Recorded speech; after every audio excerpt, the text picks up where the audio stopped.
nous sommes toujours dans notre enseignement sur l'amitié, sur l'intimité de Dieu, l'intimité avec Dieu. C'est un enseignement par lequel, au travers duquel le Saint-Esprit nous a fait comprendre que cette relation privilégiée qu'on appelle l'intime, l'intime de Dieu, cette relation privilégiée est quelque chose que l'homme a perdu après sa chute et que l'homme recherche toujours. L'homme recherche la présence de Dieu. Mais l'homme la recherche mal. L'homme croit que c'est l'argent, que c'est la gloire, les honneurs, le mariage, en fait toutes ces choses-là matérielles qui vont lui apporter la paix, l'amour qu'il recherche profondément. Et nous avons compris que non, ce que nous cherchons, c'est le Seigneur Dieu, c'est notre communion avec lui. Alléluia. Parce que dans cette intimité, parce que lorsqu'on est intime à une personne, les secrets de cette personne-là sont aussi les nôtres. Si quelqu'un est ton intime, est intime à toi et qu'il a un problème et qu'il ne t'en parle pas, tu vas te sentir vexé. Si quelqu'un n'est pas intime de toi et il te partage pas son problème, ça ne va rien te faire. Lorsqu'une personne est ton intime, est intime à toi, tes problèmes aussi sont ses problèmes.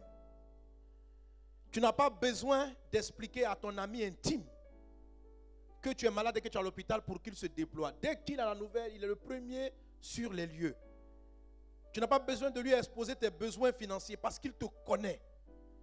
Il est capable, s'il a les moyens, de sortir l'argent et de faire tout ce qu'il faut pour te prendre en charge.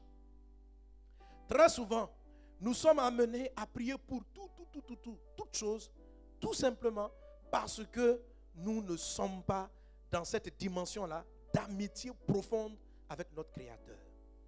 Amen. Pourtant, c'est la volonté de Dieu. Dieu t'aime. Dieu est, excusez-moi peut-être du thème, je n'ai pas dit, mais Dieu est presque amoureux de toi. Dieu t'aime vraiment. Tu as de la valeur pour Dieu. Alléluia. Quelqu'un donne un bon amen. Et quand je dis on a de la valeur pour Dieu, il y en a qui ne réalisent pas. Tu as de la valeur pour Dieu. Vraiment de la valeur.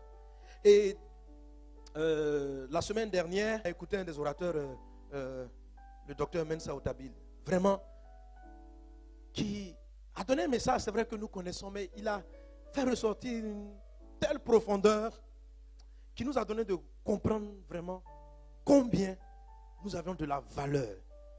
Touche un dit, tu as de la valeur. Donc Dieu veut être notre ami.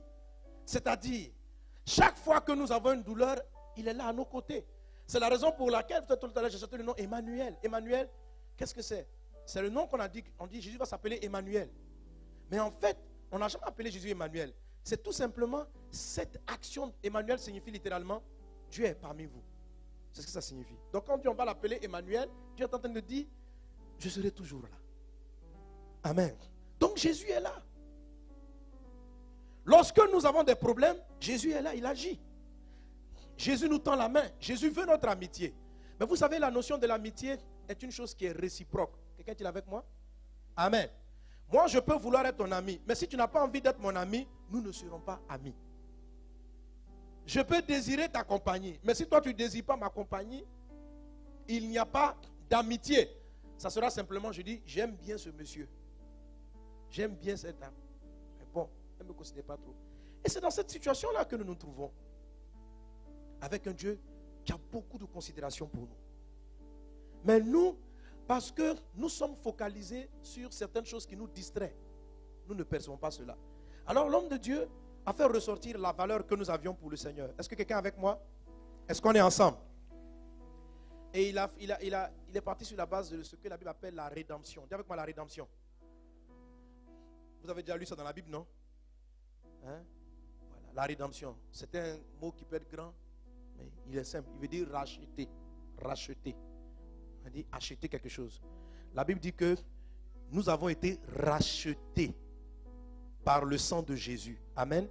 Si la Bible utilise le mot racheter, ça veut dire qu'il y a eu un commerce, un marchandage, il y a eu échange entre Dieu et quelqu'un qui nous possédait. Si la Bible dit nous avons été rachetés, ça veut dire que Dieu a déposé un moyen d'échange pour que celui qui nous tenait captifs nous relâche. Maintenant, la valeur de ce qui a été mis dans la balance pour nous racheter détermine notre valeur. Vrai ou faux? Amen. C'est ça, non? On achète une chose pour sa valeur. Donc, si tu veux comprendre la valeur de l'homme, il faut regarder le prix auquel Dieu l'a racheté. C'est-à-dire ce que Dieu a donné au diable pour qu'il relâche les humains. Si tu considères cela, tu comprends ce que tu vaux. Mon ami, tu coûtes plus cher que tout l'argent du monde. Wow. Pour 1 milliard, Dieu n'a pas voulu te vendre. Satan même n'a pas voulu te lâcher. Toi, tu peux vendre quelqu'un pour 1 milliard. Il n'y en a même pas même. Regardez les brigands. Pour 10 000 francs, ils vont poignarder quelqu'un. Pour tout l'or du monde, on n'a pas pu céder l'homme. Après, ils ont mis la Bible dit, nous n'avons pas été rachetés par le sang des brebis, des boucs. On a mis tous les sacrifices traditionnels, tout ce qu'on fait là. Toute autre créature sur la terre, mise ensemble. Dieu dit, et si on met tous les animaux pour que tu libères l'homme? On a regardé, on les a pesés. On dit, ça ne vaut pas le prix. On est parti après, dans le livre d'Hébreux, il est dit que nous ne sommes pas, ce ne sont pas les anges qui nous ont sauvés. On a mis les anges dans la balance. Et pour Gabriel, l'ange Gabriel, est-ce que tu peux libérer les humains? Et pour l'ange Gabriel, tu peux libérer Mohamed Sanogo? Non, il ne vaut pas. Même Michel, les deux complétés ensemble, ça ne vaut pas. Écoute, tu coûtes beaucoup plus cher que tous les anges réunis.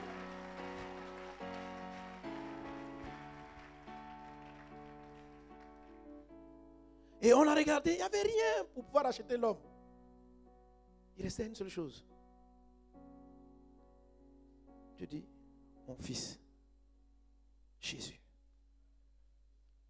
Alors là, Satan dit, pour ce prix, je peux les laisser partir. Satan venait de dire, quoi? Dieu, tu seras en mon pouvoir. Ton fils unique sera mon pouvoir. Mais ça a été mon rêve depuis tout le temps. Tu es prêt à sacrifier ton fils pour ces gens-là? Et le deal a été décidé. Et vous savez, lorsqu'il y a prise d'otages, pour libérer les otages, tout doit se faire simultanément. C'est-à-dire, si le gars dit, je libère ton enfant, si tu me donnes 10 millions. Donc, tu ne donnes pas les 10 millions avant qu'il ait libéré l'enfant. Lui aussi, il ne libère pas l'enfant avant de verser les 10 millions. Parce que celui qui a tout, au même moment, il garde. Donc, tout doit se faire simultanément. L'enfant est libéré pendant que l'argent aussi est libéré. Donc, tout est comme ça. Et à Golgotha, c'était le lieu du transfert. Ce jour-là, pour la première fois, Jésus a été lâché. Et pour la première fois dans la Bible, il n'a plus dit mon Père.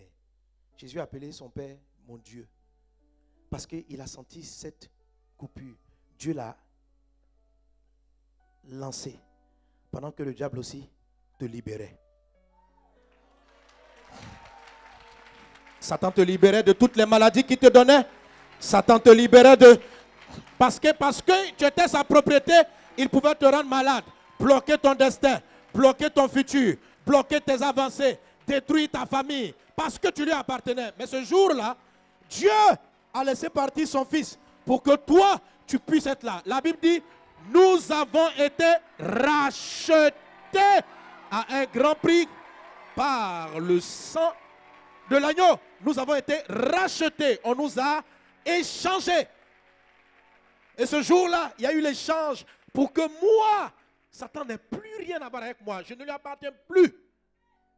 Jésus a été libéré. Et puis en même temps, l'humanité a été libérée. Il y a eu l'échange. Écoutez, l'Esprit de Dieu nous a dit, Satan est un menteur. Il n'a plus rien. Tout ce qui lui reste, c'est sa parole. Il parle. Il dit, je dois te rendre malade. Mais il n'a plus le droit. Parce que pour te donner la maladie, il faut que tu lui appartiennes. Or, il a accepté l'échange. Tu as été racheté. Donc tout ce qui vient du diable n'a aucun droit sur toi, tout simplement parce que tu es libre. Alléluia. Tu as été racheté. Tu as changé de propriétaire. Il y a 2000 ans. Et lorsqu'il est parti, Jésus aussi est parti. Satan a commencé à faire la fête. J'ai perdu l'humanité, mais Dieu m'aimait à moi ici. Satan riait. Mais Satan, cette fois-ci, Dieu lui a montré qu'il est beaucoup plus intelligent que le diable. Et que le diable, tu es un petit Satan. Devant Dieu, quand même. Satan se croyait trop malin, quoi. Le prix que Dieu a mis dans la balance, c'est-à-dire Jésus, la différence c'est que lui, Jésus, il coûte beaucoup plus cher que les hommes. Sa valeur est beaucoup plus grande que celle des humains. Alors, dans la balance, Satan se retrouve endetté. C'est-à-dire, alléluia, ce qu'on lui a donné, amen, amen, ce qu'on lui a donné est plus grand que ce qu'il a laissé. Donc maintenant, c'est lui le diable qui doit. Et deuxièmement, alléluia, ce Jésus-là qui est rentré là-bas, Jésus a, qu'est-ce qui est mort? C'est son corps qui est mort à la croix. C'est Jésus homme. Donc c'est Dieu fait homme qui a été laissé. Mais dans le tombeau là, qui est rentré? Dieu aussi est là. En fait, la valeur de Christ est telle que Jésus, une fois dans le tombeau, dans la profondeur de l'enfer, avait les moyens lui-même de se racheter. Jésus s'est auto-racheté.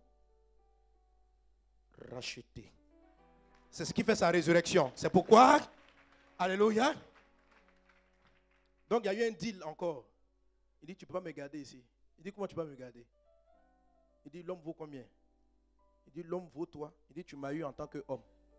Maintenant, regarde tout ça là. Dieu, voilà ma valeur. Ah, donc tu me dois là. L'enfer ne pouvait pas le retenir. Il a donc brisé les chaînes de l'enfer. Alléluia. Écrasé la tête du diable. C'est là qu'il a écrasé. Et Jésus est ressuscité. Donc il nous a rachetés. Il s'est racheté. Tout le monde est libéré. Il est sorti vivant du tombeau. Il est sorti vivant du séjour des morts. Il a écrasé la tête du diable. Alors le pasteur a dit, maintenant si vous voyez le diable, sa tête est plate. Que si tu vois Satan a une grosse tête, ça c'est le diable d'avant la croix. Si tu vois il a des cornes, c'est Satan avant la croix. Après la croix, sa tête est plate comme ça. Après la croix, il n'a plus de pouvoir. Tout ce qu'il fait, c'est du mensonge. Tu m'appartiens, tes parents m'ont appartenu, tu m'appartiens. Il ment. C'est pas vrai. C'est pas vrai. Ce n'est plus vrai. Alléluia. Alléluia. Est-ce qu'on peut acclamer le Seigneur pour notre valeur? Amen, amen, amen. Jésus.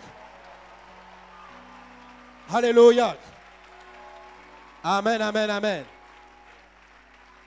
Alors quand c'est comme ça, dis voisin, je suis trop important. Faut faire attention, tu sais. Quoi? Tout l'or du monde ne te vaut pas, mon ami. Quel que soit le montant qu'on va proposer à Dieu, il ne peut pas te laisser. Il a donné le maximum qu'on puisse donner pour te dire que tu as une destinée, pour te dire que tu es quelqu'un qui a de la valeur. Alléluia. Alléluia. Et maintenant, ça, je viens à l'intimité. L'amitié avec Dieu. Cette relation-là avec notre Créateur, c'est tellement important. C'est tellement important. Amen. Alléluia. Dieu nous a créés de sorte qu'on soit capable de porter ses valeurs, ses grâces, son trésor. Mais nous, pour des peccadilles, nous péchons, nous mentons, nous volons, nous trichons, impudiques, adultères. Et en dehors de ces péchés que le Seigneur traite à un certain niveau de notre conversion, il y a les choses auxquelles nous sommes attachés. Les choses auxquelles nous sommes attachés sont de vrais freins à notre évolution dans notre intimité, dans notre amitié de Dieu. Dieu te donne accès à sa chambre privée. Tu as droit à y être. Mais les choses qu'il va te montrer sont du domaine du surnaturel. Parce que la terre ne peut pas contenir Dieu. Le corps ne peut pas contenir Dieu. Il doit ouvrir tes yeux. Parce que tu es tellement précieux pour te montrer de grandes choses. Mais ton corps, tes croyances, ta conception, tes conceptions sont une vraie limite à sa gloire et à sa puissance. C'est la raison pour laquelle il a inspiré bien des siècles avant son serviteur Moïse et lui a montré un chemin par lequel il nous explique, mes enfants, toute ma gloire est à vous. Mais votre corps est trop petit pour le prendre. Quand j'avais créé Adam, il était beaucoup plus esprit que chair. Mais vous êtes souvent trop charnel, trop émotionnel, trop lié à vos envies, à vos émotions, que ce genre de choses-là vous aveuglent et vous cachent la valeur de qui vous êtes et de ce que je peux faire au travers de vous. Ça vous cache. Et c'est un handicap. Alors Dieu va révéler à son serviteur Moïse un parcours. Le parcours n'est pas pour que nous méritions sa gloire. Non, ce n'est pas que celui qui est arrivé jusque dans le lieu saint est meilleur que celui qui est à l'entrée du parvis. Non, c'est juste un entraînement pour nous permettre de comprendre les trésors de Dieu, pour nous permettre de comprendre comment Dieu veut travailler avec nous, pour que lorsqu'il nous parle et nous dit fais ceci pour régler tel problème, on puisse le comprendre. Tout simplement, tu ne peux pas expliquer à un enfant de 1 an comment est-ce qu'on nettoie ceci, comment est-ce qu'il va aller dans la maison. Tu peux lui expliquer comment. Bon, garçon, j'ai oublié 50 000 francs sur mon armoire. L'enfant a 1 an. Lève-toi, va là-bas. Au-dessus de l'armoire à gauche, à droite, là, tu enlèves et tu viens. Ça va payer, on prend ça pour payer tes habits. L'enfant ne peut pas. Tout lui appartient, mais son état vous limite dans ce que vous pouvez faire pour lui. Vous êtes obligé de le tenir et de tout faire. Il demande des choses, vous ne lui donnez pas parce que c'est parce qu'il est enfant qu'il parle comme ça. Il y a des choses qu'il ne comprend pas. Il pleure parce qu'il a envie de prendre un morceau de fer. Il dit, moi je vais prendre ça pour mettre dans la prise d'électricité là. Il demande ça. Vous ne pas lui donner parce que vous savez qu'il y a la mort là-bas. Quand vous êtes enfant, vous faites des prières que vous croyez tellement importantes. Mais c'est parce que vous êtes enfant que vous croyez que c'est votre bonheur qui est là. Regardez le bébé, si tu ne lui donnes pas son petit morceau de bois pour mettre, qu'il a envie de mettre dans le trou, il va pleurer. Il peut te faire un gros palabre. Hein. Il pleure. Wow. Quand il pleure, il dit, maman, pourquoi tu es contre moi? Pourquoi? Tu dis, tu m'aimes. Tout ce que je te demande, c'est un petit bois pour aller mettre dans le trou. Qu'est-ce que je veux de mal? Je n'ai pas insulté quelqu'un. Je n'ai pas parlé mal à mes frères. Je veux prendre un bois pour mettre dans le trou, tu ne veux pas. Ça fait quoi? Il y a 2 trous dans la maison. J'ai mis le bois là-bas, tu n'as rien dit. Quelle est la différence entre le trou là et les autres trous? Pourquoi? Et l'enfant pleure. Parce que quand l'enfant pleure, c'est parce qu'il pense qu'il a raison. Il pleure. Je dis, calme-toi, calme-toi. Et le Seigneur le fait tellement pour plusieurs parmi nous. Il dit, je veux l'argent pour aller. Il dit, calme-toi, calme-toi. Pourquoi tu ne donnes pas? Depuis là, je ne voyage pas. Calme-toi. Calme-toi. Hein? Tu pleures. Seigneur, ça voilà, depuis là, tu ne me maries pas. Tu ne m'as pas donné un mari. Il dit, calme-toi. Calme-toi. Tant que tu es enfant, tu ne peux pas comprendre les blocages. Tant que tu demeures enfant, tu ne peux pas comprendre que c'est par amour qu'il le fait. Mais le truc avec la maturité spirituelle, c'est que vous devez vous ouvrir à elle. Vous devez laisser Dieu faire le travail. Parce que dans votre tête, vous pouvez rester enfant après de longues années dans la foi en Christ et manquer tous les trésors inestimables que Dieu vous a légués. Alléluia.